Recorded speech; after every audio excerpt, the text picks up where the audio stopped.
Après le sport, le réconfort. Bonjour. Ah oui, c'était un long week-end pascal. Donc, depuis bientôt une semaine, je n'ai pas fait de vidéo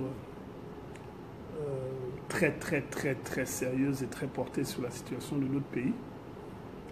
Et depuis quelques jours, j'annonçais en fait à mes followers que je devais un peu parler, un peu remettre les choses sur le tapis quant à ce que Ali Bongo n'a pas réalisé au Gabon. Parce qu'il est bien beau de pouvoir dire que tu as été élu président, tu n'as jamais été élu président de ta vie, mais il est souvent bien de rappeler aux gens pourquoi est-ce qu'on te conteste. Pourquoi est-ce qu'on considère que depuis bientôt 8 ans, tu es en train de t'amuser avec l'argent du pays. Parce que si on ne fait pas ce constat objectif, on ne comprend pas la raison pour laquelle nous sommes en train de vomir fondamentalement ce que tu es. C'est-à-dire un président imposteur, un farceur en fait. Ali Bongo, tu es un farceur. C'est parce que les gens ne font que fuir la résistance, hein, comme notre grand et illustre grand frère. Bon, je le comprends un peu parce que c'était un chômeur. Je comprends qu'il veuille aller manger parce qu'il a besoin de s'occuper de sa famille. C'est vraiment la preuve qu'il y a encore des personnes qui considèrent que ce n'est que dans la traîtrise qu'on se réalise. Donc Jean-Pierre Roux, merci d'avoir dégagé. Au moins on comprend pourquoi est-ce que tu t'es engagé. Parce que voilà, même s'il y a des gens comme ça, c'est pas grave. C'est pas grave parce qu'il faut de tout pour faire un monde. Et nous on a décidé de rester fidèles à ce qu'on fait. Parce que derrière nous, il y a toute une jeunesse qui attend d'avoir des personnes solides pour s'engager pour eux. Parce que si les gens qui sont devant nous se sont trompés, ceux qui sont derrière nous attendent que nous ne nous trompions pas. C'est pour ça qu'on est là, on essaie de rester steady, pouvoir représenter, être apte un jour à représenter les personnes qui sont derrière nous, petits jeunes. Et c'est en étant conscient, en étant concret, en étant résistant, en étant logique dans une démarche qu'on a choisie, qu'on va pouvoir représenter un jour, si Dieu le veut, les nôtres. Les petits jeunes qui sont derrière, qui attendent d'avoir des personnes solides. Donc, Jean-Pierre Roux, merci d'être parti, dégage. Va. Tu as acheté une nouvelle maison à lui là-bas, on sait ça. On sait que tu as dû recevoir quelque part quelque chose, mais c'est à toi. Il semblerait, je ne suis pas, il semblerait que tu aies reçu quelque part quelque chose. 8 ans de gestion catastrophique du pays par Ali Bongo, ça c'est les chiffres qui sont là. Il suffit de regarder tout ce qui est sorti depuis des années pour se rendre bien compte que Ali est le spécialiste des éléphants blancs. Il n'a jamais rien fait de concret pour le Gabon. Je vous ai dit, il est en train de relancer l'histoire du projet Graines, hein, en plantant des palmiers partout et en invitant les Gabonais de la diaspora à les monter sous les arbres comme l'a stipulé, l'ont dit Messire et Jonas Moulenda. Donc ils attendent que nous on revienne pour aller faire des travaux champêtres, pourquoi pas, mais dans un cadre logique. Donc il est en train de relancer, des vieux projets qui n'ont plus de sens. C'est-à-dire l'agriculture, chiffre aujourd'hui sur l'agriculture pour atteindre l'autosuffisance alimentaire. Les vieux slogans des années 70 que son illustre père adoptif a émis et a malheureusement pas pu les pousser jusqu'au bout. On avait Agripog, à Port-Gentil, on avait Agro-Gabon, on avait la Sounadessi, hein, on avait tous ces projets, on avait EVA, EVGAB, on avait plein de sociétés qui étaient basées sur l'agriculture et c'est tombé. Aujourd'hui, il revient avec le même truc, il relance le projet Graines. Nous, on sait jusqu'où il veut enfoncer la graine dans les parties les plus indignes du Gabonais. Alors là, je commence à parler comme un gars qui fait des discours politiques. Non, il faut être clair. Ce que je trouve intéressant, c'est qu'il suffit de regarder sur Internet. Et on a un petit Gabonais, là, un petit frère Gabonais, qui s'appelle Maïs Mouissi. Et qui a sorti des documents toutes ces années qui prouvent vraiment qu'Ali Bongo est le roi de la gabégie et du vol d'argent avec ses amis étrangers qu'on connaît très bien. Hein? Quand on regarde par exemple en 2013, hein, le palais présidentiel, cité de la démocratie. Alors, ça c'est la dépense qui avait été imputée. Hein. Là, je suis en train de relire tout simplement, vous allez sur le site de Maïs Moussi, vous redites exactement comment est-ce que le gars a bouffé l'argent correctement.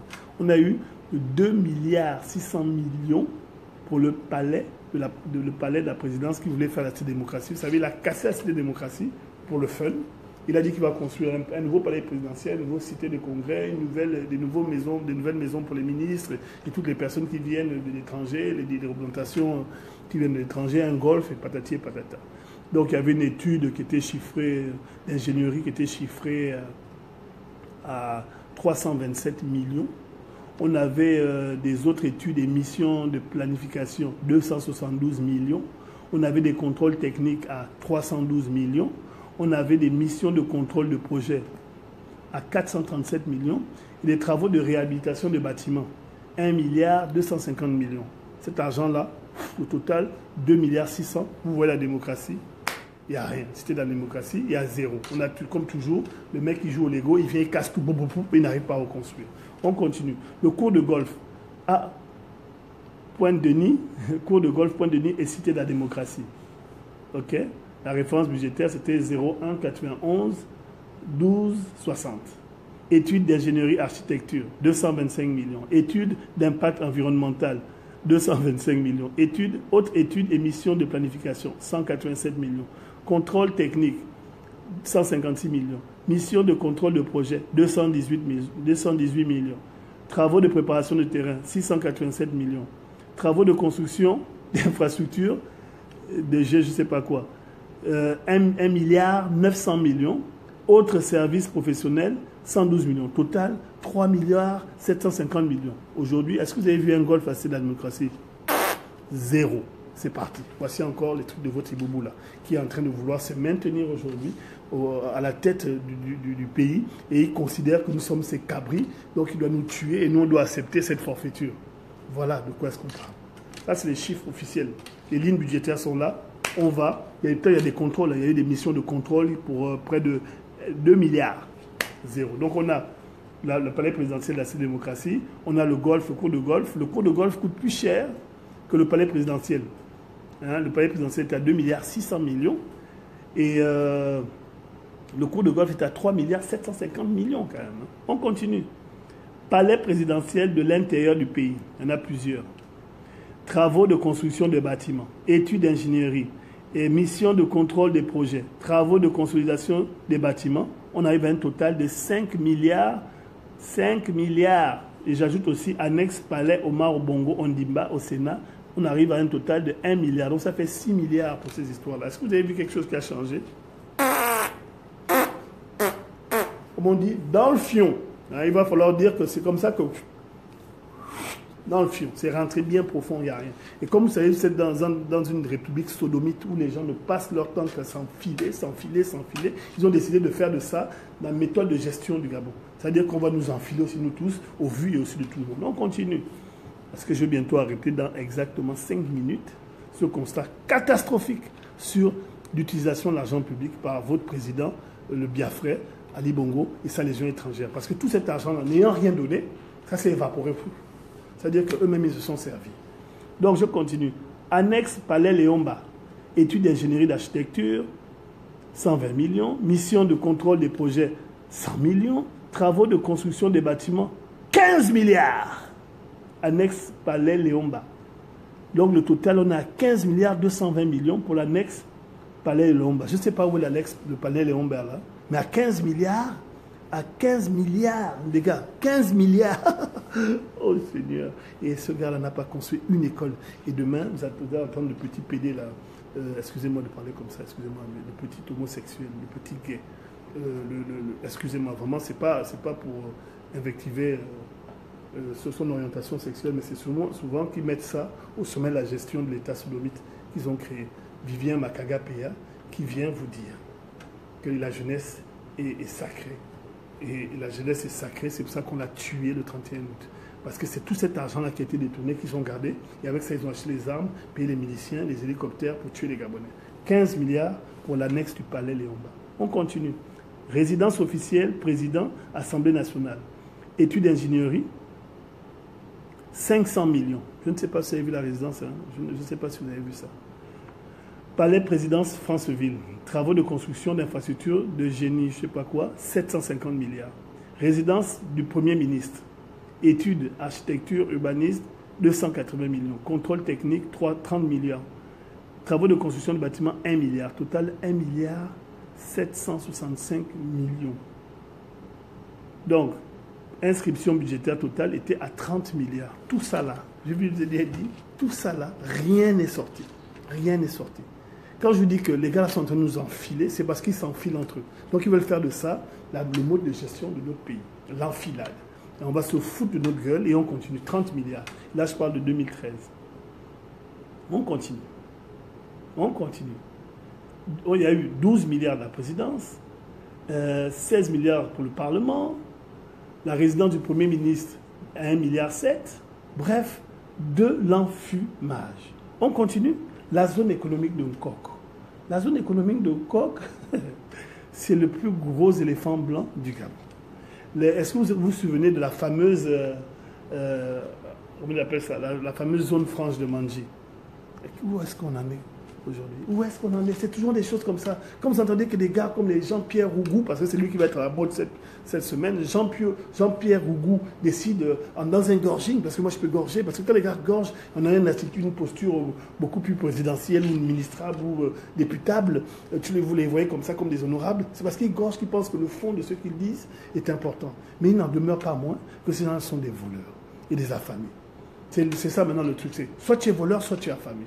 Quand vous entendez un gars comme Jean-Pierre Rougou dire qu'il va au dialogue parce que ses enfants ne vont plus à l'école, parce qu'il est gabonais, il faut reconstruire le pays, il oublie que l'argent pour reconstruire le pays existait et les gars se sont servis grassement au vu et au su de tout le monde. Et ils n'ont pas l'intention de s'arrêter. Donc, la zone économique de Port-Gentil, qu'est-ce qu'ils ont fait? Ils ont terrassé, et puis ils ont appelé les investisseurs.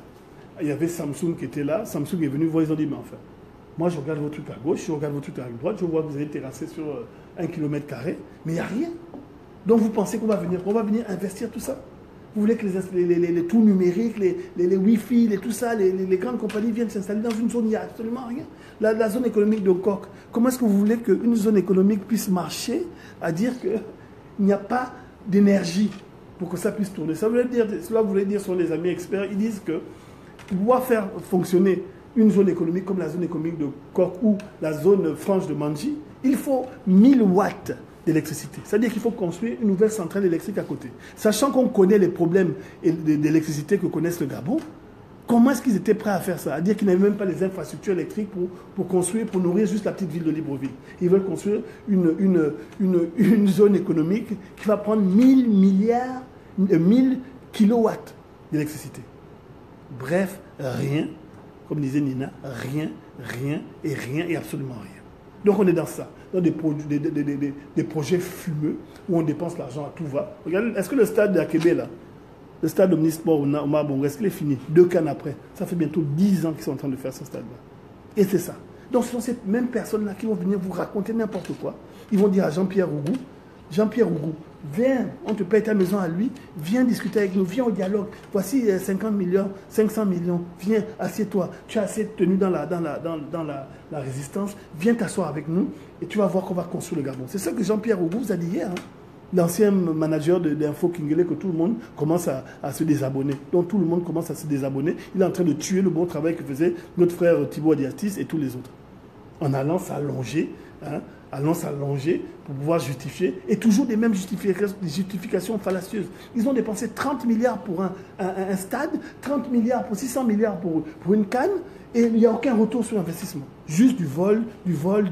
Regardez Olam. Olam sert à quoi? On ne sait pas. Olam n'a jamais amené un franc au Gabon. C'est encore une autre machine à blanchir l'argent du Gabon. Et vous pensez, et vous êtes en train de nous dire que la jeunesse est sacrée, il ne faut pas la sacrifier. Moi aujourd'hui, je dis aujourd'hui que je représente la jeunesse qui est derrière. La jeunesse, les petits jeunes qui ont 20 ans, qui n'ont plus d'espoir. Les petits jeunes qui se sont levés pour manifester et qu'aujourd'hui, on exclut de tous les lycées du Gabon parce qu'ils se sont levés pour avoir des meilleures conditions d'études.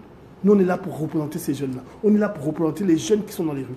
C'est pour ça qu'on est comme on est, parce qu'on a vécu les mêmes situations et on connaît la réalité du pays. Ce n'est pas en partageant le pays dans les mains des gens qui sont juste venus bouffer le pays qu'on va faire avancer le pays, bon sang. Et lorsque les Gabonais ont la même posture de ne pas être résistants, de ne pas être solides, de ne pas être opposants jusqu'au bout, qu'est-ce que vous faites? Vous tuez encore le Gabon un peu plus.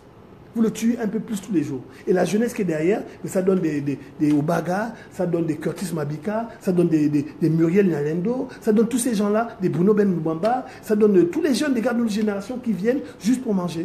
Parce qu'ils n'ont aucun modèle, d'endurance et de résistance dans la contestation. Parce que vous pensez que 50 ans d'un régime Bongo, c'est de la blague. Quand vous entendez qu'on dépense des milliards et des milliards pour faire des choses qui n'existent pas, c'est qu'on a une volonté manifeste de tuer le pays et tuer sa culture. Donc moi aujourd'hui je me positionne et je me suis toujours positionné comme une personne qui est là pour représenter les intérêts de nous autres les Gabonais. Moi j'ai connu la galère au Gabon. Qui peut douter de ça? J'ai connu comment c'était difficile de ne pas avoir de quoi manger, à dire que tout le monde dans le pays est riche. À dire que la terre du pays est riche et une infime proportion de la popularité est riche. Et quand on dit ils sont riches parce que nous on n'a rien. Alors est-ce qu'on va continuer à aller dans un système où on annonce des grands projets, où il y a des gens qui sont contre ces projets, et lorsqu'il y a un petit fléchissement dans la résistance, on voit les mêmes personnes qui étaient avec nous aller avoir ce comportement qui a toujours été un comportement en place dans notre pays. Et on doit rester comme ça et ne rien dire. Non, moi je ne peux pas. Je ne peux pas. Si je dois un jour représenter quelqu'un, ce sont les gens qui sont derrière nous, qui n'ont pas l'expérience de la vie au Gabon. Les gens qui ont 20 ans aujourd'hui, qui ont besoin de modèles pour pouvoir s'ériger en tant que réels patriotes gabonais. Il y en a qui n'ont pas ce modèle-là, qui n'ont pas cette représentativité. Et moi, je veux être cette représentativité. J'ai mon petit frère, lors des Comindons, qui est la représentativité de la jeunesse gabonaise. J'ai mon petit frère Matt Seigneur Lourdes, j'ai mon petit frère Koba, qui sont des personnes qui ont des convictions. Et qui utilisent leur art pour montrer à la jeunesse que ce n'est pas le chemin à suivre de trahir les siens. Ce n'est pas le chemin à suivre, car il faut résister. Et c'est en résistant qu'on pourra construire la nation qui est la nôtre, tout simplement. La Gabégie, ils savent faire. La Cannes, on a vu. Cannes 1, Cannes 2. Les stades, on a vu. Les écoles qu'on n'a jamais vues. Depuis 1990, grâce aux grèves de Ngouangou, je me rappelle, j'étais petit, ben, on a amené les nouvelles écoles au Gabon. Depuis 1990, il n'y a plus rien. Il n'y a plus d'écoles qui ont été construites. La jeunesse est sacrée. Un Makaga Péa, un Jodjoumi Moumachango, alias Joda Credit Boy, qui sont des gars qui sont des petits frères. Qu'est-ce que vous dites à votre président? C'est bien beau de vous balader avec les pantalons sur les genoux, mais il n'y a pas que ça dans la vie. Vous avez le droit de vous faire travailler le derrière, ça c'est votre choix. Mais au-delà de votre propre plaisir, vous avez quand même le droit d'insuffler à l'oreille de l'éléphant, ou du gorille, pardon, cette volonté que vous avez de changer le pays. Qui est le nôtre? Qui est le nôtre? Moi j'ai appris à l'étranger, je suis super, hyper diplômé, je fais partager mon expérience à mes élèves ici. Mais vous faites partager quoi à vos petits frères gabonais? Rien du tout. Sinon la volonté de rester la tête baissée et le pantalon en bas. Et après ça, vous ne gagnez rien sauf le saut de l'humiliation. Et un peu de millions quand même. Ah, si vous gagnez quand même un peu de millions. Et vous venez gorger. Car gorger, c'est le remède à la honte. C'est le remède à la honte et le semblant d'intelligence. Là, ça fait 20 ans que je vis chez les Blancs. 20 ans ou 25 ans, je ne sais plus. Je ne gorge toujours pas. J'ai décidé de ne pas gorger. Parce que ça ne sert à rien. Ça ne sert à rien. Il ne sert à rien de faire semblant. Parce que tôt ou tard, les masques vont tomber. Et quand vous entendez qu'une personne comme Rougou s'en va, c'est que finalement, elle n'a jamais été avec nous. Et toutes ces personnes qui trahissent n'ont jamais été avec nous. Ils attendaient quelque chose d'autre. Moi, j'ai un profond respect pour Gaspard Toutoumaï, parce que ce sont des grands frères. Quand moi, j'arrivais à Nantes, ils nous ont ouvert le terrain. Ils sont partis. Ils sont pleins comme ça. Ils sont partis. Ils ont dit, bon, on vous accueille à Nantes, nous, on s'en va. Ne nous décevez pas. Et ceux qu'on est arrivés chez les Blancs là-bas, on n'a pas déçu. Et aujourd'hui, je suis content de dire que je reconnais en ce grand frère un exemple d'attitude, de positivité. C'est un vrai Gabonais, comme on dit. C'est un vrai Gabonais. Alors, qu'est-ce qu'on doit faire? Tout le temps s'allonger, tout en faire semblant d'être dans des grands projets comme l'autre grand frère qui nous a déçus tous. Je parle de Christian Mayanji. Tu m'as déçu, je te le dis, parce qu'on se connaît personnellement. Et tu t'étonnes que je sois agressif vis-à-vis de toi. Mais l'exemple que tu montres n'est pas bon pour toi, n'est pas bon pour tes enfants, parce que tes enfants diront que j'ai un père qui est lâche, j'ai un père qui est traître. Et bien, la seule issue, si mon père fait ça, c'est que moi, je vais faire la même chose. Je vais faire la même chose. Christian Mayanji qui est en train de crier qu'il allait voir les jeunes, les machins. Moi, j'ai demandé, c'est quoi ta compétence réelle? C'est quoi ta compétence réelle? Tu es allé là-bas au dialogue, tu es revenu avec des soi-disant grands projets. Mais tu as changé quoi? Zéro. Si on parle de compétences avec les jeunes, je pense que dans l'histoire du Gabon, là, on ne doit pas être 5. Avoir travaillé au niveau du Conseil d'Europe pour pouvoir donner des solutions pour réhabiliter la jeunesse européenne. Moi, j'ai travaillé dans ça. Et j'ai un parcours qui est là. Mais malgré cette compétence, je sais que si je vais travailler aujourd'hui, ça ne marchera pas. Ça ne marchera pas. Ça ne marchera pas. Tu peux entrer. Ça ne marchera pas. Donc, le but qu'on a, c'est de poser un système qui est clair. Refaire un système qui est clair, où on repart sur de nouvelles bases. Et on se dit, notre objectif est lequel? C'est de faire avancer le pays. Tout simplement. Moi, je vous dis, j'ai travaillé à un niveau européen. C'est-à-dire qu'on me prenait, moi, le petit Gabonais, pour aller dire que, oui, chez les Turcs, c'est comme ça. Oui, en Hongrie, c'est comme ça. Oui, en Irlande du Nord, c'est comme ça. Ça, j'ai fait. Et j'aurais bien voulu faire profiter mon pays de ça, mais pas dans l'amusement. Pas dans un dialogue fantoche, avec un dictateur au pouvoir. Ça ne m'intéresse pas. Donc, je vous rappelle que Ali Bongo n'a rien créé pendant ces 7 années. Il s'est amusé avec l'argent du Gabon. Et aujourd'hui, il se rend compte qu'il s'est tellement amusé que tout le monde s'est foutu de sa gueule autour de lui. Qu'est-ce qu'il fait? Il est en train d'essayer de reconstituer ses armées avec les petits assoiffés. Et vous allez voir. Donc, je vous appelle à une certaine vigilance, je vous appelle à résister, car c'est de notre pays qu'il s'agit. Je ne vais pas m'éterniser. Je vous dis à demain et sachez que je suis votre soldat. Portez-vous bien.